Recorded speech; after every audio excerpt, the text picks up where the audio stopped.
Imagine you're sitting in Edward de Bono study in 1976, surrounded by piles of notes, chalkboards scribbled with strange diagrams.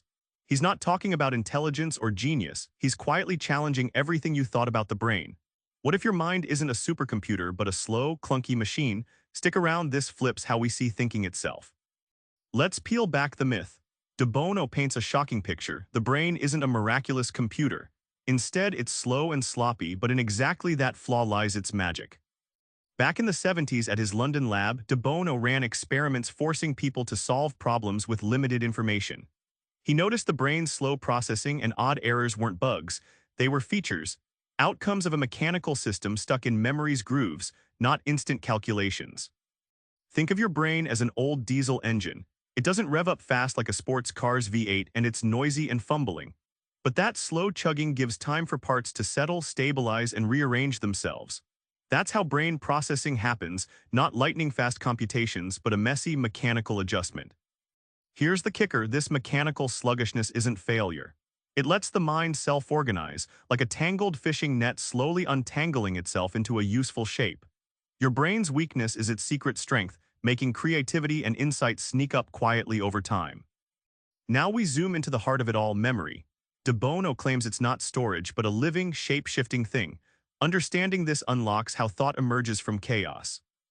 De Bono likens memory not to a neat filing system but to soft clay in your hands.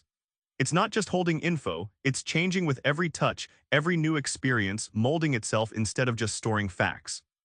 Imagine memory like soft wax that passively melts in the sun, then hardens in a new shape.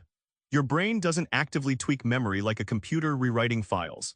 Instead, memory takes on new shapes by reacting to what happens, passive but transformative. These changing shapes, configurations, and patterns aren't random. They're how the mind leaves its footprints. Together, these shifting memories form the sum total of your consciousness and identity, a dance of forms carrying everything you call mind. Here's the clincher. Once memory starts changing, the mind takes on a life of its own, more than input-output. This self-driven process rewires our idea of how thinking happens. De Bono points out something wild. Even when you stop feeding the brain new info, your mind keeps working. Memory rearranges itself internally, like a pot of stew simmering after the fire's turned off, creating connections and ideas quietly but actively. Think of memory's new configurations as gears turning inside a clockwork toy. Once set in motion, the gears move without pushing, generating surprising patterns and thoughts without any new external commands. This mechanical unfolding is the mother of creativity.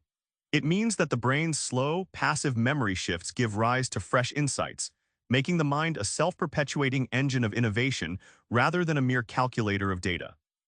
Remember that stuffy London study where de Bono started? Your brain, just like that slow machine he studied, is forever reshaping itself quietly behind the scenes. The takeaway? Next time you're stuck, don't try to force solutions fast. Let your memory shape warm up and self-organize. Try this, give your mind a pause, step back, and watch it unfold its own surprising answers. Subscribe for more book summaries like this one.